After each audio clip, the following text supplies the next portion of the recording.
Hello বন্ধুরা, welcome back to my channel আরিয়াওয়াতিজা স্টুডিওতে তোমাদের সকলকে স্বাগত জানিয়ে আমি আজকে আমার ভিডিওটি শুরু করছি। তো তোমরা কেমন আছো? আশা করছি সবাই খুব ভালো আছো, সুস্থ আছো। তো আজ আমি নিয়ে এসেছি পটল পনিরের নিরামিষ রেসিপি। তো তোমরা এই রেসিপিটি নিরামিষ দিনে তৈরি করে খেতে পারো। আর দেখো, এই যে দেখতে পাচ্ছ টাটকা পটল একদম। আর আলুটা দেখেছো কত বড় সাইজ। তো বেশি আলু দেব না, মাত্র একটাই আলু দেব আজকে। এই একটা আলুতেই না, উফ, দেখতে পাচ্ছ আলুটা ভেতরটা একটু কেমন নষ্ট হয়ে গেছে। তো আর কি আর করব বলো। তো কেটে নিচ্ছি আমি আলুটা। তো তোমরা দেখো। তারপরে দেখো, এই যে পনিরটাও আমি ছোট ছোট টুকরো করে কেটে নেব। এটা ছিল ক্রিম পনির। তো দেখো, এখানে 350 গ্রাম পনির ছিল, খুব একটা বেশি আনেনি আজকে পনিরটা।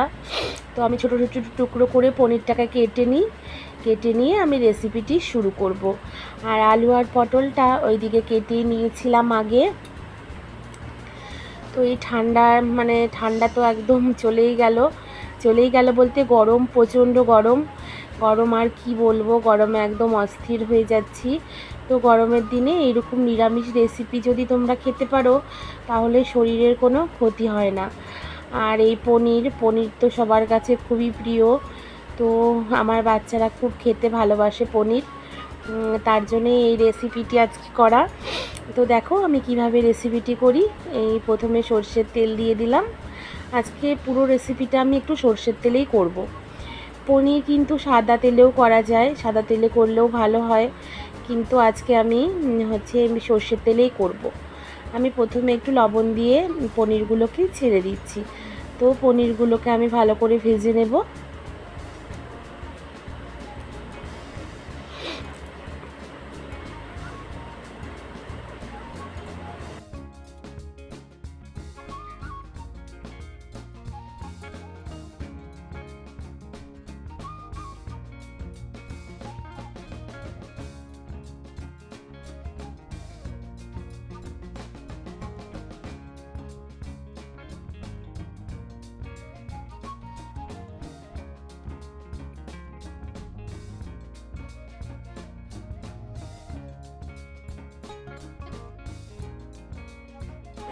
এই যে লাল লাল করেই ভেজে নিয়েছি।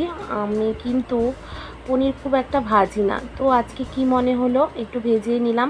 তারপরে এই জলে দিয়ে দিলাম। জলে দিলে কী হবে বন্ধুরা, পনিরটা একটু সফট থাকবে, তার জন্যেই জলে দেওয়া। এবং তারপরে যেই তেলটা ছিল সেই তেলটার ওপরেই আমি পটলগুলো দিয়ে এবার ভেজে নেব লাল লাল করে।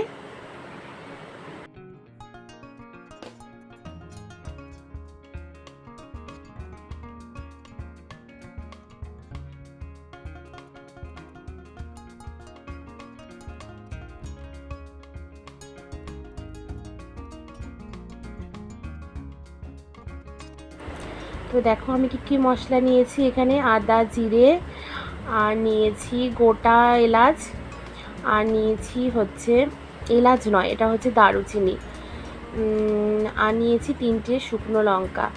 তো দেখো আজকে আমি শিলে বেটেই রেসিপিটি করব। তো বাটতে বাটতে আবারও পটলগুলো ভাজতে চলে এলাম।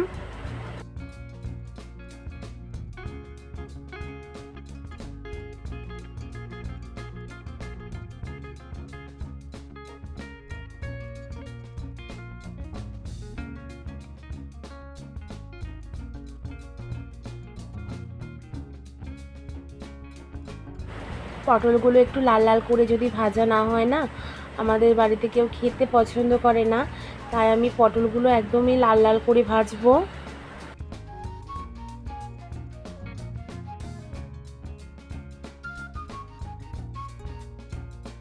তারপরে পটলটাকে তুলে নিয়ে আমি ওই তেলেই আলু ভাজাগুলো করে নেব। তো আলু ভাজাগুলো হতে থাক। আলু ভাজাগুলো একটু লাল লাল করে ভেজে নেব।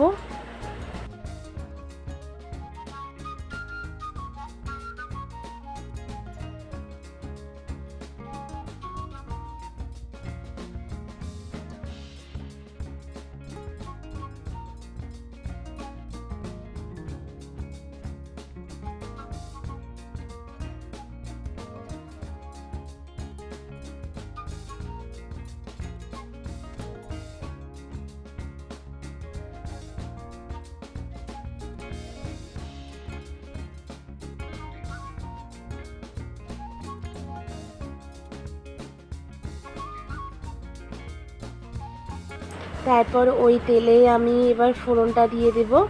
ফোড়নে ছিল গোটা 5 ফোড়ন, আর দেব একটা তেজপাতা। আর আমি তো গরম মশলাটা একবারে বেটে নিয়েছিলাম। তো দেখো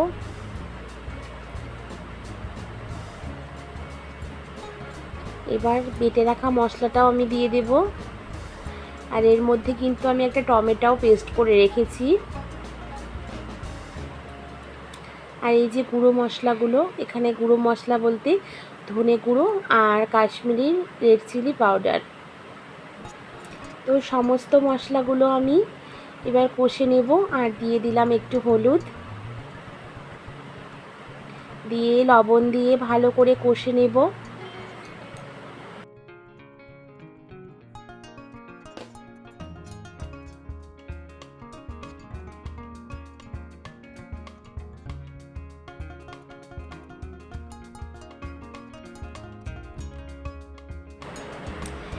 তো কষতে কষতে যখন তেলটা ছেড়ে আসবে, আমি তখন ভেজে রাখা সবজিগুলো দিয়ে দেব।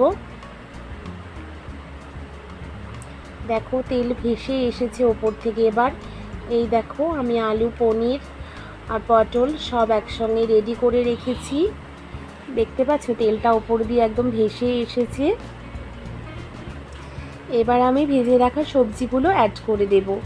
পনিরগুলো পরে দেব, কারণ পনিরগুলো এখন দিলে আলুগুলো তো সেদ্ধ হয়নি, আলু আর পটলটা একটু সেদ্ধ সেদ্ধ হয়ে আসলে পনিরটা দিয়ে দেব, নইলে পনিরগুলো ভেঙে যাবে।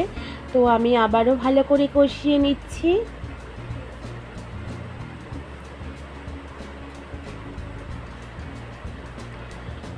তো ভালো করে কষানো হয়ে গেলেই আমি একটু জল গরম করে রেখেছিলাম, সেই গরম জলটা অ্যাড করে দেব।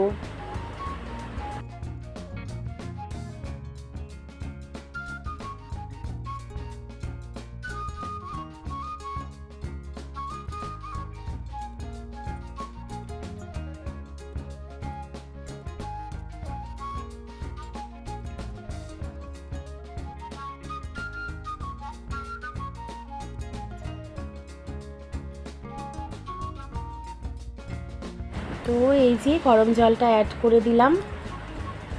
একটু বেশি পরিমাণেই জলটা দিয়েছি, কারণ আলু আর পনিরটা থাকবে তো সবটা টেনে নেবে জলটা। আলুতে এমনিতেই জল টানে, তার জন্য একটু বেশি করেই জল দেওয়া হয়েছে। একটু সেদ্ধ হতেও জলটা লাগবে। তোমরা যেরকম ঝোল খাবে, মানে রস রস খাইলে এর থেকে একটু বেশি জল দেবে।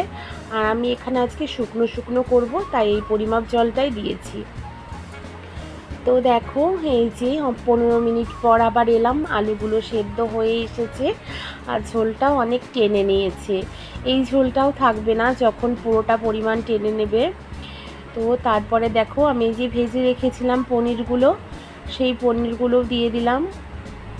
একদমই এখন মাখা মাখা হয়ে গেছে।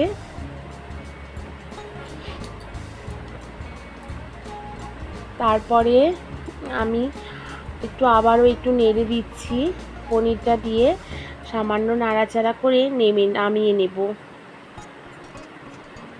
একটু ঢাকা দিয়ে নিলে জিনিসটা ভালো হতো। একটু ঢাকা দিয়ে রেখেছিলাম আবার 5 মিনিটের জন্য। তারপরে আমি একটু দিয়ে দেব একটু সস, একটু টমেটো সস দিয়ে দিলাম নামানোর আগে। আর দেব হচ্ছে একটু ঘি। ঘিটা আমি একদম অল্পই অ্যাড করেছি, কারণ পনির আছে, পনিরেই একটা ঘিয়ের ফ্লেভার থাকে, তার জন্য ঘিটা আজকে অল্প দিয়েছি। তো দেখো একেবারেই শুকনো শুকনো হয়ে গেছে। কয়েকটা আলু আমি একটু গেলে দেব।